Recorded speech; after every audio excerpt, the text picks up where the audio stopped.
Bismillahirrahmanirrahim. Assalamualaikum warahmatullahi wabarakatuh. Sampurasun. Perkenalkan, saya Rifki Alifatur Rahman dengan NIM 202264016, Teknologi Rekayasa Perangkat Lunak. Pada kesempatan kali ini, saya akan membahas topik yang menarik dan relevan dalam mata kuliah etika profesi, yaitu mengenai prosedur pendirian usaha, sistem informasi ataupun teknologi informasi dalam kehidupan sehari-hari. Karena dalam era digital ini, teknologi bukan lagi sekadar tools ataupun alat, melainkan bagian tak terpisahkan dari kehidupan kita. Dan disinilah ada big opportunity ataupun peluang besar untuk tidak hanya menjadi konsumen, namun juga menjadi inovator dan pencipta nilai. Namun, dalam setiap langkah pendirian usaha, khususnya di bidang teknologi, etika memegang peranan penting dalam prosedurnya. Untuk itu, mari kita dalami bersama. Setiap bisnis besar selalu dimulai dari sebuah ide, dan ide terbaik seringkali muncul dari pengamatan masalah nyata di sekitar kita. Dalam kesempatan kali ini, saya akan mengambil contoh sebuah ide yang menarik, yaitu aplikasi Bantu Ma, di mana dalam hal ini Bantu Ma merupakan platform digital yang mampu menghubungkan sukarelawan dengan individu yang membutuh bantuan mendesak, seperti lansia yang dibantu belanja, ataupun penyandang disabilitas yang memerlukan antar jemput ketika wawancara kerja. Dan ide Bantu Ma ini lahir dari pengamatan langsung akan kesulitan akses bantuan di tingkat komunitas, khususnya untuk penyandang disabilitas, lansia, dan penyandang hal-hal spesial lainnya.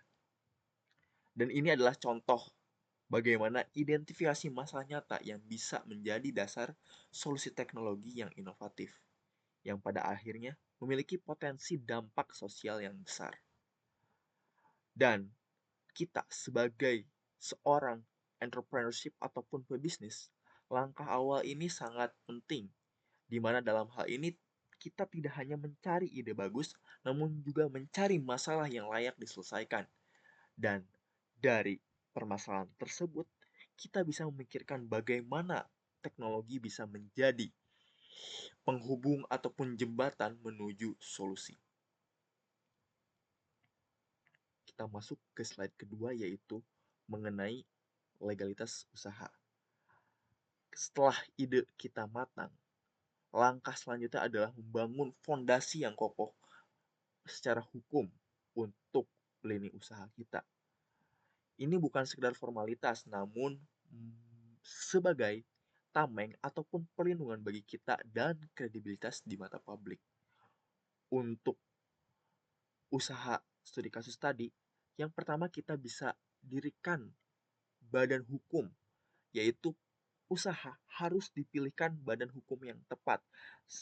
Badan hukum adalah berbagai macam jenis ada dalam badan hukum, yaitu PT, CV, dan lain sebagainya. Namun, dalam hal ini Bantu Ma dapat memilih badan hukum berbentuk PT ataupun perseroan terbatas. Dalam hal ini akan melindungi aset pribadi sendiri dan memberikan kredibilitas kepada bisnis. Dan yang langkah selanjutnya adalah tentunya adalah perizinan usaha. Perizinan usaha ini sangatlah penting, di mana dalam perizinan usaha include seperti pengurusan NIB, yaitu nomor induk usaha, izin lokasi, izin operasional, dan dokumen ataupun persyaratan yang menjadi legalitas atas usaha kita. Dalam hal ini kita dapat meminta kepada Pemda setempat ataupun kementerian terkait. Dan yang ketiga, selanjutnya adalah terkait perlindungan data. Usaha atau bisnis informasi teknologi tidak jauh akan adanya data. Karena adanya data ini, kita harus menangani data sesuai dengan peraturan yang berlaku. Dan Bantu Ma Dalam hal ini, wajib mematuhi UU PDP yang ada di Indonesia untuk menjaga keamanan dan privasi data. Dan yang terakhir adalah dokumen dan sertifikasi, di mana dua hal ini adalah menjadikan ataupun meningkatkan brand dari usaha kita, dari usaha membantu Ma ini, dengan memiliki sertifikasi-sertifikasi yang terpercaya seperti ISO. Dan dari sertifikasi ini, maka akan membantu kita untuk melakukan pitching investor ataupun menjadi kekuatan dari brand kita. Dan selanjutnya, dalam memilih ataupun melakukan pendirian usaha, kita harus memilih lokasi dan infrastruktur.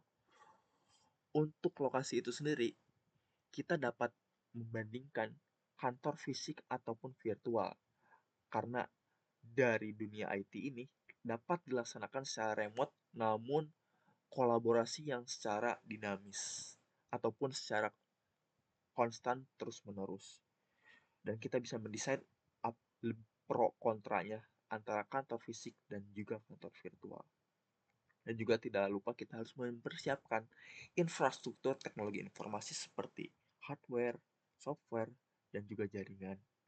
Dan paling penting adalah melakukan keamanan cyber, yaitu mengimplementasikan protokol keamanan yang kuat untuk melindungi data pelanggan dan perusahaan. Dan tidak lupa juga untuk mengembangkan tim dan kemitraan, di mana dalam hal ini yang pertama bisa melakukan rekrutmen dengan mencari talenta IT terbaik dengan mempertimbangkan attitude dan juga hard skill maupun soft skill, dan juga development dengan memberikan pelatihan secara berkelanjutan karena dunia IT yang selalu up to date terus-menerus, dan melakukan kemitraan strategis dengan penyedia teknologi ataupun uh, investor lainnya, dan juga melakukan branding kultur perusahaan dengan menciptakan value yang ada di dalam perusahaan dengan mendorong integritas, inovasi, dan juga komitmen bersama. Dan untuk dari sisi produk sendiri, dari yang sebelumnya dengan fondasi hukum, infrastruktur, dan juga rekrutmen dan lain sebagainya, kita dapat melanjutkan dengan mengubah konsep menjadi sebuah produk yang nyata. Dalam hal ini, kita membutuhkan beberapa tahap untuk merealisasikan ide ataupun konsep yang telah kita buat menjadi produk real di pasar. Yang pertama, kita akan melakukan riset pasar. Dalam hal ini, bantu melakukan survei mendalam untuk memahami kebutuhan spesifik baik untuk sukarelawan maupun penerima bantuan. Dan mereka juga ataupun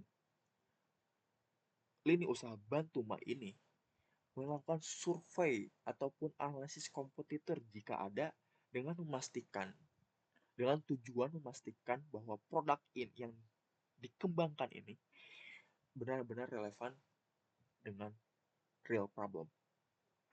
Dan yang kedua, kita dapat melakukan prototype dengan desain UI UX.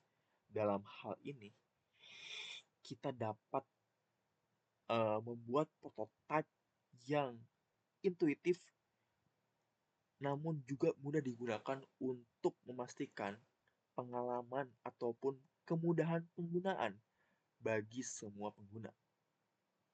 Dan juga nomor 3 adalah melakukan pengembangan fitur. Dalam hal ini kita dapat melakukan fokus fitur-fitur inti terlebih dahulu ataupun melakukan minimum viable product atau disingkat MVP.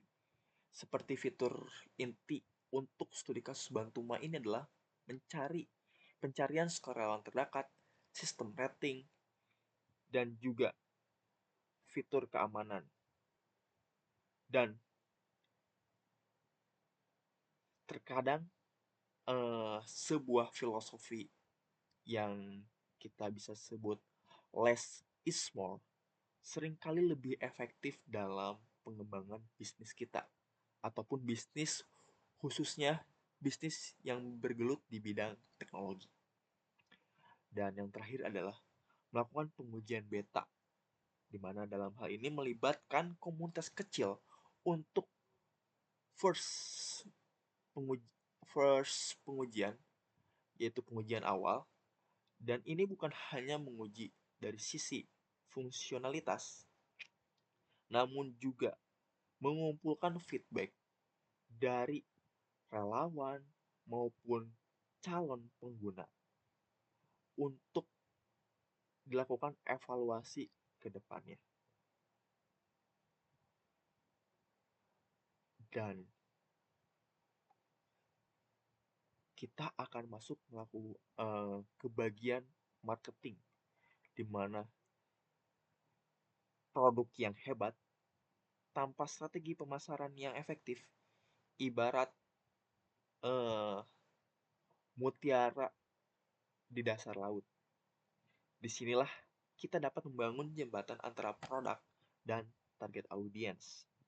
Yang pertama, kita dapat melakukan pemasaran secara digital dengan menggunakan iklan media sosial seperti Google AdSense, Meta, ataupun lainnya, dengan memanfaatkan optimisasi SEO ataupun kita bisa singkat search engine, kita lebih tak kenal search engine optimization, dan juga melakukan kampanye-kampanye campaign yang dilakukan di berbagai media sosial maupun secara mulut ke mulut.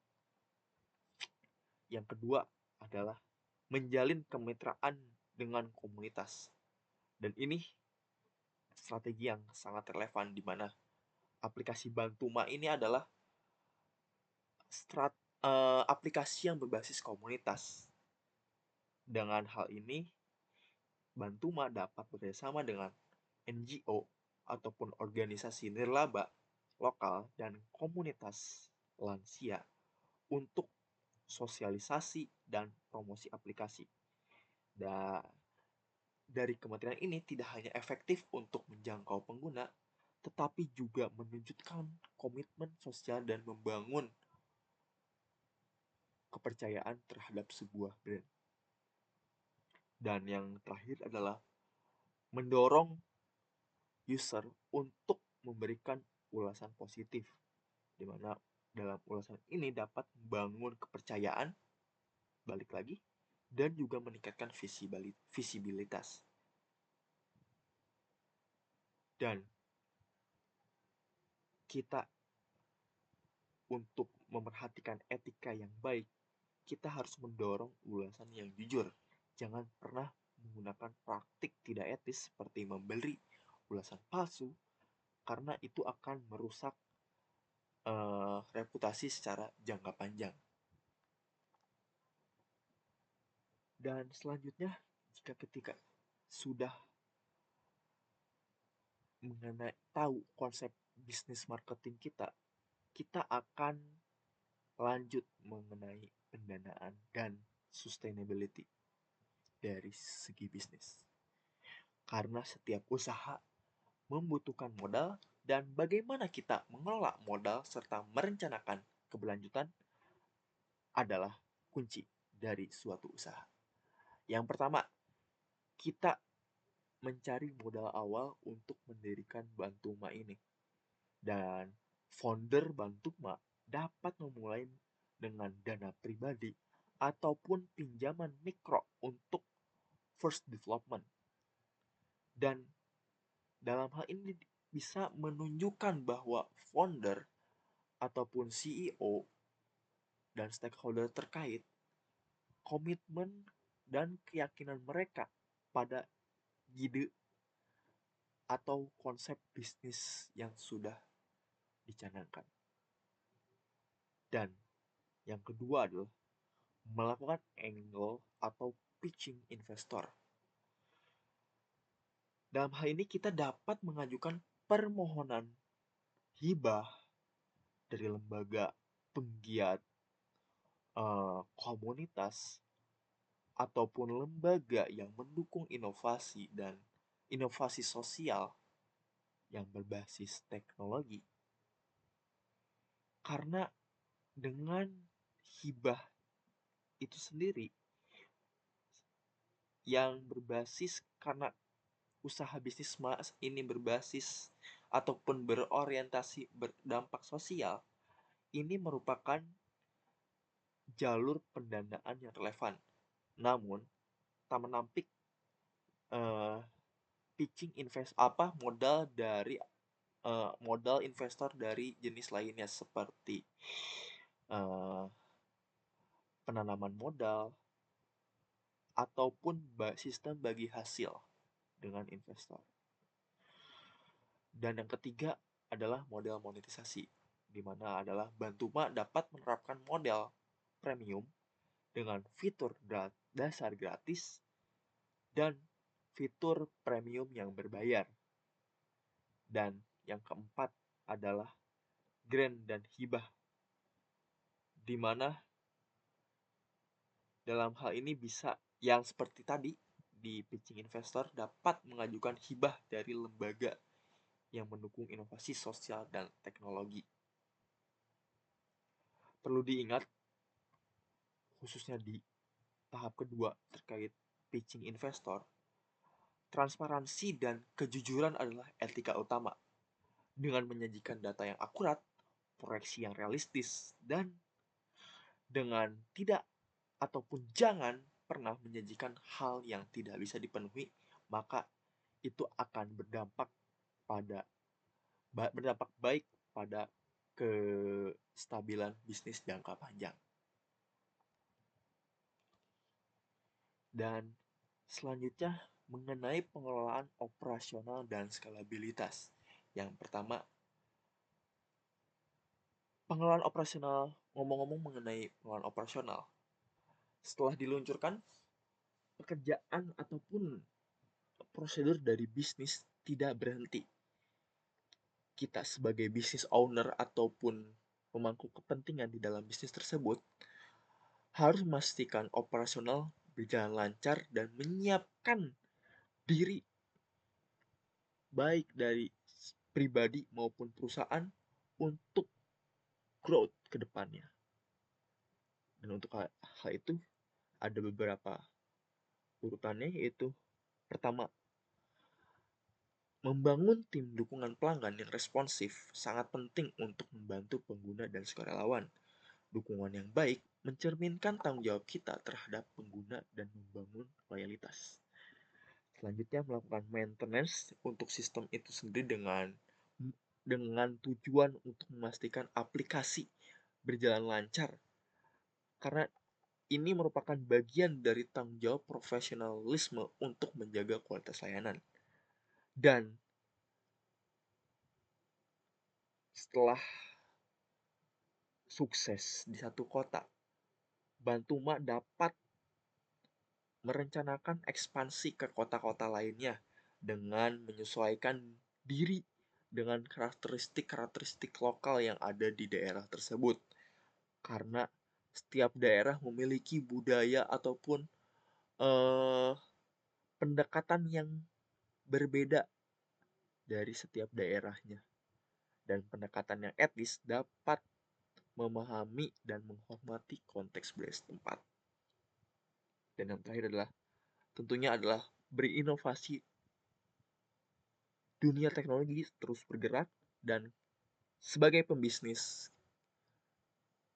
ataupun product owner, pemangku kepentingan harus terus mempunyai ide ataupun mengembangkan fitur baru berdasarkan feedback pengguna dan tren teknologi terkini. Dan ini merupakan komitmen yang terus memberikan nilai terbaik bagi pengguna. Dan tidak terasa kita masuk ke dalam kesimpulan dalam prestasi ini. Sebagai penutup, mari kita rangkum presentasi pada kali ini yaitu pendirian usaha teknologi informasi. Seperti studi kasus yang telah saya jabarkan tadi, Bantuma membutuhkan perencanaan matang disertai pemahaman hukum, pengembangan produk, marketing, dan strategi-strategi keuangan yang bisa membantu bisnis kita berkelanjutan dan juga profit. Dan ini adalah merupakan perjalanan yang sangat kompleks, namun sangat rewarding ketika kita mencapai tujuan ataupun goals kita sebagai business owner maupun dari segi perusahaan. Dan potensi dampak positif dalam kehidupan sehari-hari sangat besar dengan adanya bisnis berbasis teknologi informasi dapat bertujuan ataupun dapat memiliki kekuatan untuk mengubah masyarakat, taraf hidup masyarakat menjadi lebih baik. Dan menjadi pelajaran kunci pada presentasi kali ini adalah ingatlah selalu prosedur legal, pentingnya riset pasar, serta pengembangan produk yang iteratif dan fokus pada pengguna. Poin-poin tadi adalah fondasi operasional yang kuat untuk bisnis yang berkelanjutan. Dan di sini ada peluang di mana di masa depan nanti peluang akan selalu ada dalam inovasi, dalam menciptakan dampak sosial yang lebih luas dan memiliki potensi skalabilitas yang lebih luas juga ataupun bisa global. Dan untuk bisnis sendiri, saya mempunyai pemikiran yaitu jangan hanya berpikir tentang keuntungan, tetapi juga bagaimana bisnis Anda bisa menjadi agen perubahan positif. Dan ada slogan yang mungkin saya terkenang di otak saya, pembisnis itu merupakan orang yang berani rugi, tidak takut akan rugi, dan memiliki keinginan yang kuat untuk uh, tujuan yang lebih luas dibanding hanya sebuah profit semata. Nah, terima kasih atas perhatiannya. Semoga presentasi ini memberikan gambaran yang jelas dan inspirasi bagi halayak yang bercita-cita mendirikan usaha di bidang teknologi. Sebagai penutup, ingatlah, bisnis yang hebat selalu dibangun di atas dasar etika yang kuat. Wassalamualaikum warahmatullahi wabarakatuh. Terima kasih. Sampurasun.